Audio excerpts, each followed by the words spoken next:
Hello students, today we are going to discuss about another major topic of the light is diffraction, which is reverse action of an interference. So today we are just discussing briefly about what is diffraction, what is the concept of the diffraction and the types of diffraction. Okay. So let's begin with the definition of diffraction of light. So the definition is, I already wrote over here, the bending of light near the edges of an obstacle. Obstacle means any object. Okay.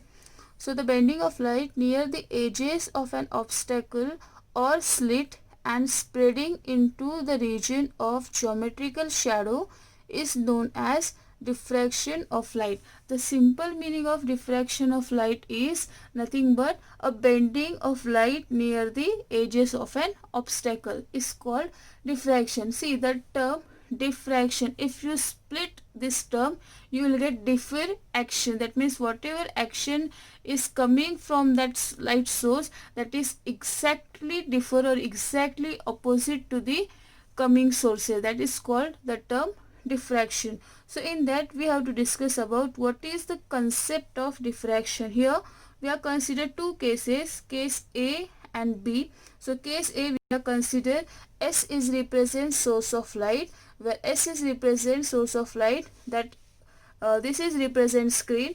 So AB is called obstacle. That means when source of light is falls on when the source of light is falls on this screen, and when the obstacle is present in between source of light and this screen, then wherever obstacle is present, that shadow we are represent in terms of what? In terms of geometrical shadow. And apart from this, these 2 points are nothing but edges. Look at here, this point and that point are nothing but edges of the obstacle. So what we said the bending of light near the edges. So at these 2 points the light is bent towards to the screen, and because of that one, A dash and B dash, this region is represent geometrical shadow, and apart from this, upper half and lower half is represent what? Illuminated region.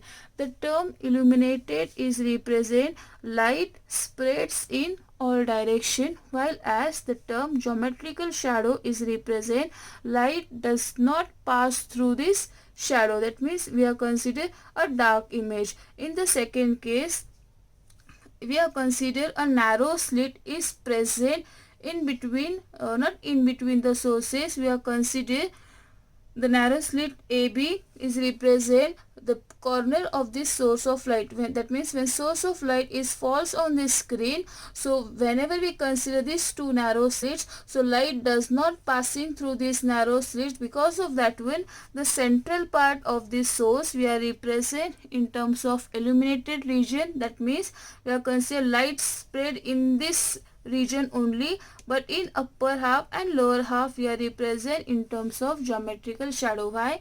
Because we have considered two narrow slits A and B, which is considered to be which is touches to the sources of light. So the upper half and lower half we are represent in terms of what? Geometrical shadow, and central part we are represent in terms of illuminated region, which means what?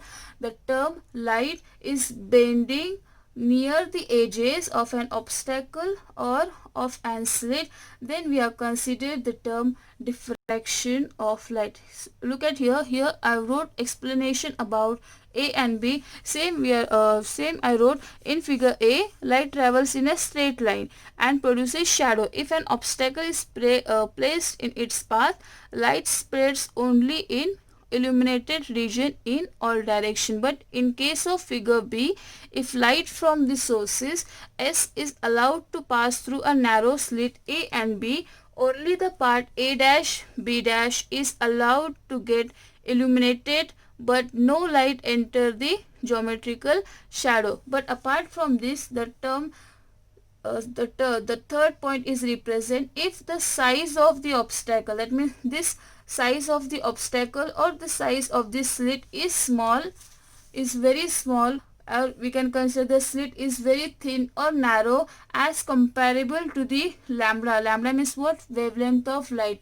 That means the size of the object and the size of the slit is comparable to the wavelength of light. Then the light bends the edges. That means the light which is passing through this obstacle at these 2 points, the light is bent the edges of a slit or the obstacle and enters in the region of geometrical shadow, and this is called diffraction of light. They are considered one example, that is luminous border that surrounds the profile of a mountain just before sun rises behind it. If you have seen in summer day, suppose if you have seen a mountain and if sun is goes behind to the mountain, then you can see the luminous border that surrounds the profile of a mountain. That is nothing but what? That is nothing but diffraction, because that mountain is represented as an obstacle.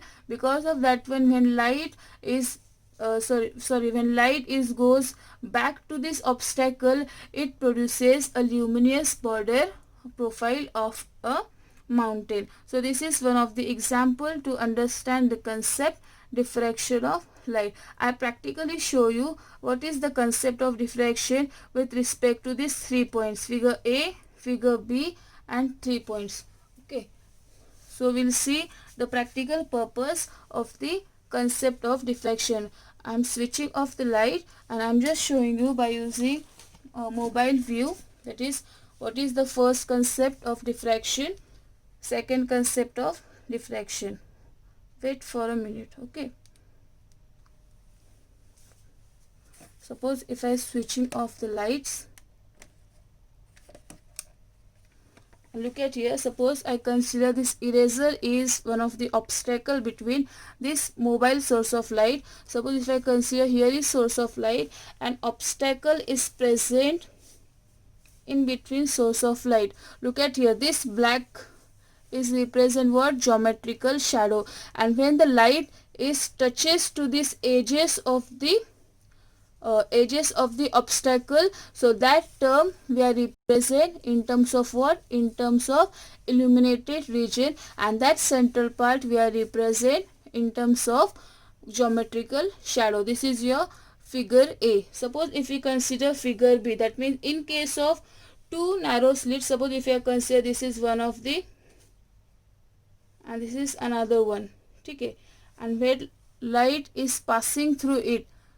Look at it, suppose if I consider only this one, again I consider one of the eraser at this side, and second one, suppose if you consider another one, suppose if you consider this is plate. Okay, so when light source, you have seen the central part of is represent illuminated region, while as the edges of this slit, when we consider the slit is represent A and B, so this side is represent geometrical shadow and central part which is represent what? Illuminated region. This is for second case. And for third case, that means if the size of the obstacle or slit is small and comparable to lambda. Suppose if you consider this one, to understand the concept, suppose if you consider this one of the obstacle which is present, which is the size is very small as compared to the wavelength of light which is present over here.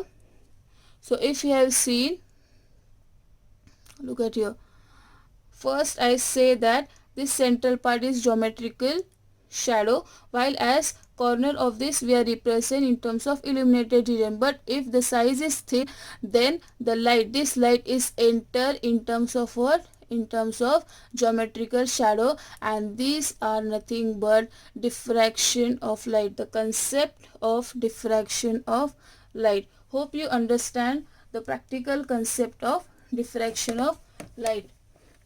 So the next we will discuss about the types of diffraction. Depending on this concept, we are going to discuss about which are the types of diffraction. So there are two types of diffraction. First one is called Fraunhofer diffraction and second one is called Fresnel diffraction. There is some important points related to the Fraunhofer diffraction and Fresnel diffraction. The first point is the distance between source and the screen is infinite. Infinite means we cannot measure the distance between the source and the screen. Suppose consider sunlight. When sunlight falls on the earth, we know the distance between earth and sun is measurable, but the distance is infinite. Because of that, when sunlight falls on the earth, it represents which wavefront? It represents plane wavefront. Why? Because the distance between sun is nothing but source of light. So the distance between sun and the earth is infinite. Because of that, we have considered Fraunhofer diffraction. So suppose if you have considered this is source of light and this is your screen. So the distance between this source of light and this screen is what? Is infinite.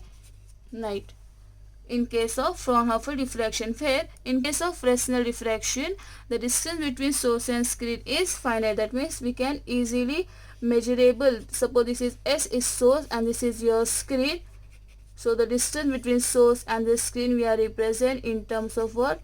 In terms of finite. Because of this case, that is distance is infinite, the diffraction pattern is represented in terms of plane wavefront. That means look at here, this type of wavefront we have seen. Why? Because of infinite. But in case of finite distance, we can consider a spherical wavefront, or we are consider a cylindrical wavefront. Already we discussed about types of wavefront, how they form, what is the condition for that. We already discussed this. Okay. And the third point is the diffraction pattern. In case of Fraunhofer, the diffraction pattern is independent of the distance. That means this diffraction does not depend on the distance between source and screen. And second one, size and shape of the object.